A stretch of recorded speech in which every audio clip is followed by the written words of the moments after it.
So our goal here is to try to understand what these coefficients mean.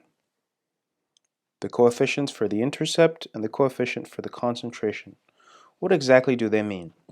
Now notice that the output we got when we ran the regression, this is the regression output, closely mimics, or doesn't closely mimic, it's the exact same thing as what we have here for the best fit line on our scatter plot, okay? And this R squared is also the same output that we get for the regression. So there is definitely some relationship between these two things, and that should become clear in a second. So to begin, let's zoom out a little bit and think about creating our own simple model. Okay, we're going to create our own model. And our model will seek to explain the effect of insecticide concentration, so we have concentration here on the x-axis, on seedling height. Okay, and let's put some units. Let's put a 1 here, so that's our 0, or not a 1 rather, a 0.1 slash 10%, right?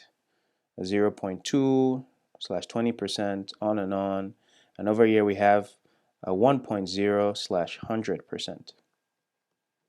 Okay, so this is 100% concentration of insecticide. And over here, let's put 0 there again, and put a 1 here, and a 2, and a 3, on till 10. Now, let's propose a model. Here's a very simple model, an unrealistic model, but we will propose it anyways. Our model is simply that, if we go from 0% concentration to 100% concentration, we should expect that the average seedling height falls from 10 cm all the way down to 0 cm. Okay? So at 0% concentration, our seedlings on average are growing to 10 cm. So we can mark a point here to represent that. At 1.0 or 100% concentration, all the seedlings basically don't grow. They're all dead. And so we mark that. Okay? And we're imagining that this is a linear model. It's a perfectly linear model, which means we're going to have a straight line in between that. And so now we can intuit. If at 10 cm, if at 10% concentration, they're at 10 cm. At 20% concentration, oh sorry, I'm making a mistake. If at 0% concentration, they're at 10 cm. At 10% concentration, they should have gone down to 9 cm, right? And at 20% concentration, it should have gone down to 8 cm. So here we have 9 cm and then 8 cm. And on down like that. Okay? So that is our model. Now, what is the slope of this model? What is the slope? Let's find the slope. The slope, if you remember, is calculated as rise over run. Rise divided by run. Okay? What is the rise of this slope here? It's obviously a negative rise, right? Because it's not rising at all, it's falling. And by how much is it falling? So it went from 10 to 0. So the fall is negative 10. Or you could say the rise is negative 10 and the fall is 10. Negative 10 cm. Divided by the run is, how much is that on the x-axis? You have from 1 to 0, or from 0 to 1. From 0% to 100%. And so we have just 1. And so our slope in this case is equal to minus 10. Nice. How about the intercept? What is the intercept? Have you heard of the intercept before? I'm sure you have, okay? So the intercept is the point at which the line crosses this y-axis, okay? So it crosses the y-axis at the point 10 cm, okay? So our intercept in this case is just 10, okay? Now remember the following line equation. Y is equal to mx plus b. Mx plus b. Y is equal to mx plus b is the equation of a line, and within this equation, m stands for the slope and b stands for the intercept. Don't ask me why they picked those letters. Okay? Y is the independent variable, the variable on the y-axis, sorry, not the independent, the dependent variable, the variable on the y-axis. In our case, it's the seedling height, seed height. And x is the independent variable, or the x-axis variable. In our case, it's the concentration. It's the concentration. And so what that means now is that if you give me, since we now know both the slope, we know that, and we know the intercept, if you give me any specific concentration, then there are no longer any unknowns in this equation, and I can find the seed height. So let's imagine that you gave me the concentration of 10%. How tall are the seedlings going to be at 10%?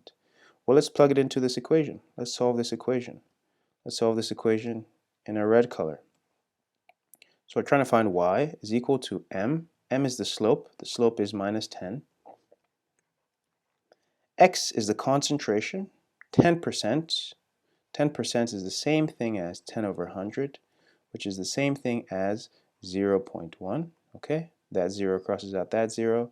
1 over 10, and so you move the decimal point back one place. Okay? So that's minus 10 times 0.1 plus the intercept. The intercept is 10. That's that thing there, plus 10. And so now we solve that as minus 10 times 0.1. Let's see, 10 times 0.1 is the same thing as 10 times 1 over 10. You agree, right? Because that 0 can help us take the decimal point back one place, okay?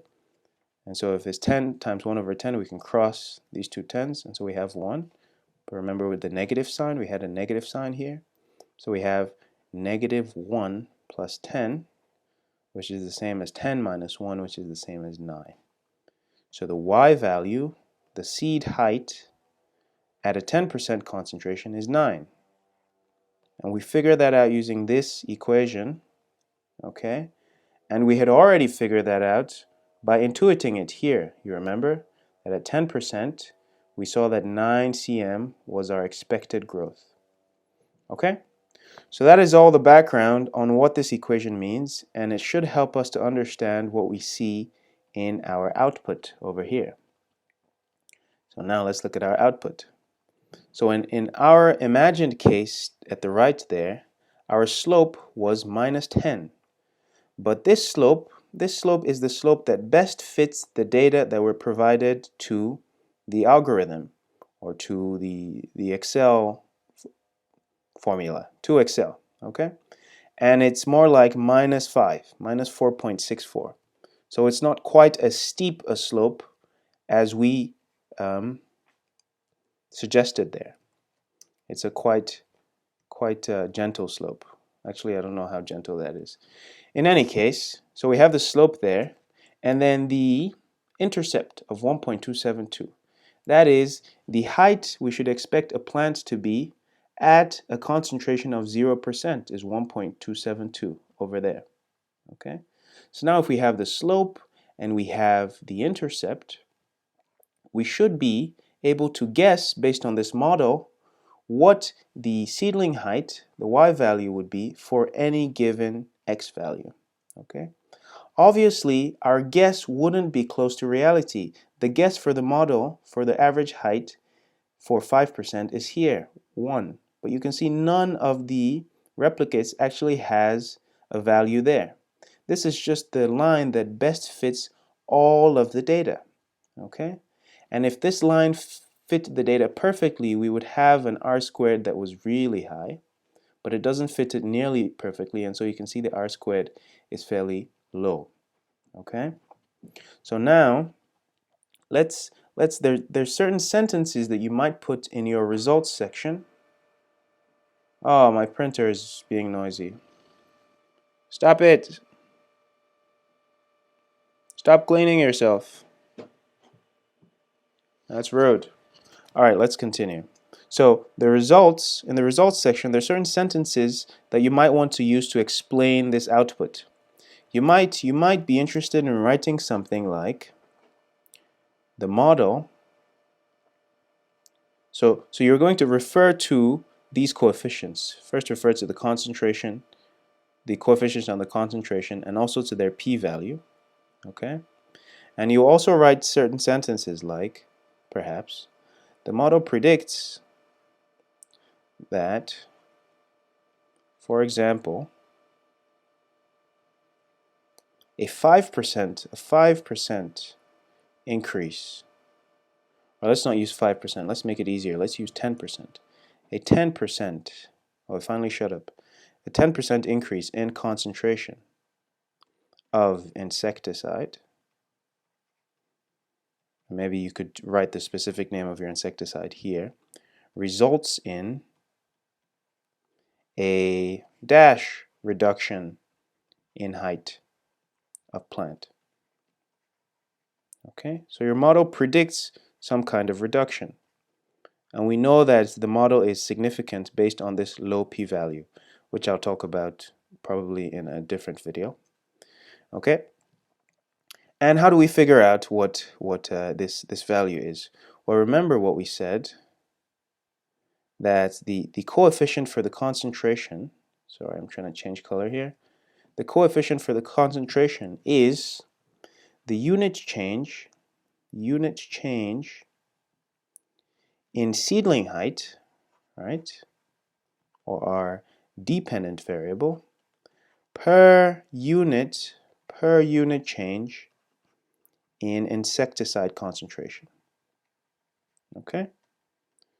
So if per unit, one unit in percentage terms is the same thing as 100%. So 1 unit change is the same as 100% change, right? 100% means 100%, a pourcent, which is 100 by 100, which is 1. Okay? So a 1 unit change, 100% change in concentration results in a, according to this model, minus 4.64 centimeter, minus 4.64 centimeter change in height. So if we had a 10% increase in concentration, we should then expect, just move the decimal point, we should expect a minus 0.46 cm change in height. Okay? So we expect a 0.46 cm reduction in the height of the plant or the seedlings. Okay? And so that is what our model is telling us. By how much does the plant height get reduced for a specific increase in the concentration of the insecticide? Okay? So that's what the model predicts, and whether or not we should listen to the model, whether or not the model is a good model, depends on this p-value, amongst other things. And I'll explain what the p-value is in a different video.